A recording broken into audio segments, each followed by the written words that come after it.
Welcome to the Humanist Freedoms podcast by Humanist Heritage Canada.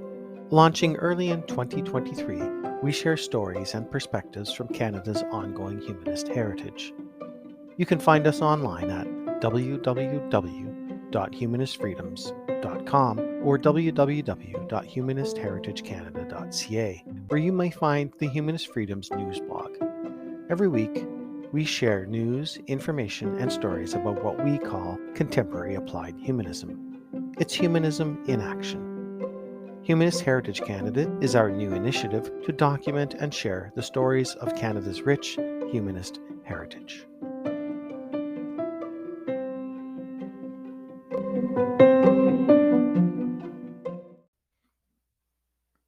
So, what is humanism? While there are a wide variety of possible definitions of humanism, here at Humanist Heritage Canada, we feel that humanism is the perspective that humans are the starting point for all ethical, moral, and intellectual inquiry. The Humanist International's minimal statement on humanism declares that it is a democratic and ethical life stance that affirms human beings have the right and responsibility to give meaning and shape to their own lives. Humanism stands for the building of a more humane society through an ethics based on human and other natural values in a spirit of reason and free inquiry through human capabilities. Humanism is not theistic, and it does not accept supernatural views of reality.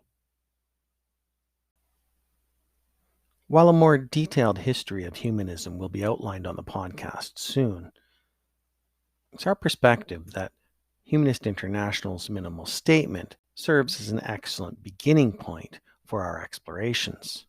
Humanism is an inherent trait of humanity that has always been a part of the human condition throughout all of its cultures.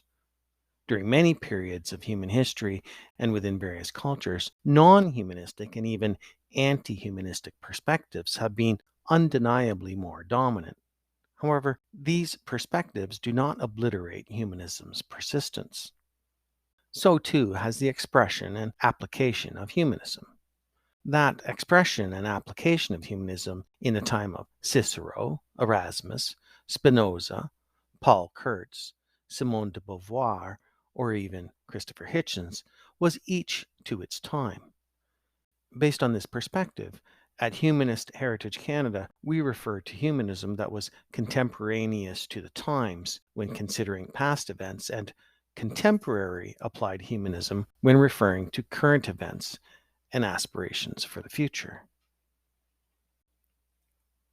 This point about contemporaneous humanism and contemporary humanism seems to be a relevant point in consideration of the 2022 Annual General Assembly of Humanists International. That assembly marked the 70th anniversary of the First World Humanist Congress and launched an updated version of the Amsterdam Declaration. That is a set of agreed upon principles of humanism. The Declaration currently bears 4 key items. Humanists strive to be ethical. Humanists strive to be rational. Humanists strive for fulfillment in their lives. And finally, humanism meets the widespread demand for a source of meaning and purpose to stand as an alternative to dogmatic religion, authoritarian nationalism, tribal sectarianism, and selfish nihilism. We can see then that the 2022 Declaration is contemporary to its time, whereas the previous versions of that document were contemporaneous to theirs. Any statements that we may make about humanism today may very well be significantly different tomorrow, next year, and decades and centuries to come. In this way, we can see that humanist heritage is ongoing and, we hope, always relevant to its time. Changing our planet. I dedicated this poem to our daughter Clara, who is the mother of our grandson. He will have to live with and deal with what we are doing to our planet. That's why the dedication. Changing our planet. We are changing our planet because it's ours to change. That's what the good book tells us, though it does seem a little strange. Already the place is overcrowded, and I'm wondering why we must subdue every living creature on earth, in the sea and the sky. Don't they have a right to enjoy life in rivers and mountains, meadows and trees, as trout, pike, goats and gazelles, chipmunks, blue jays, butterflies and bees? Mastodon and dodo are already extinct. Polar and grizzly bears will soon follow. Blue walleye and great auk are also extinct. Coral, tiger, condor and rhino will follow.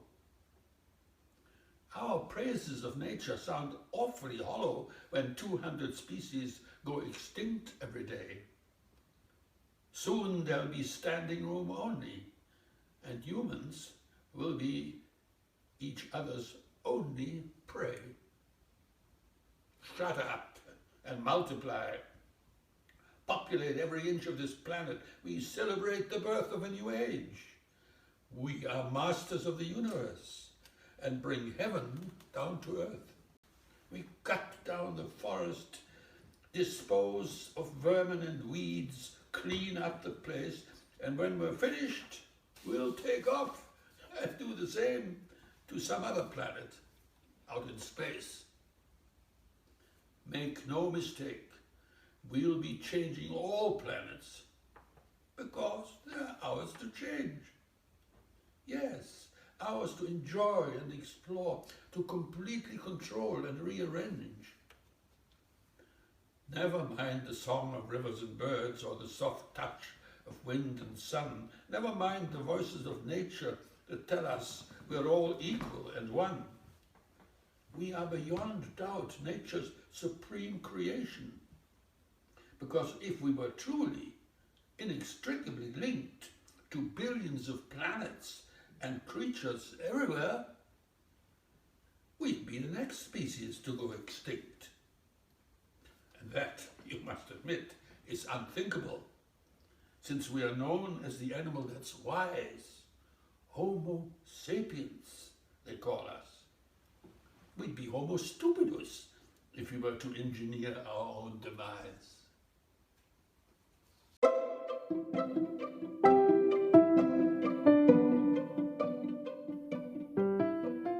Thank you for taking time to visit the Humanist Freedoms podcast. We hope you enjoyed listening as much as we enjoyed putting the show together. If you liked this or any episode of the podcast, please consider subscribing or leaving a review wherever you listen to podcasts.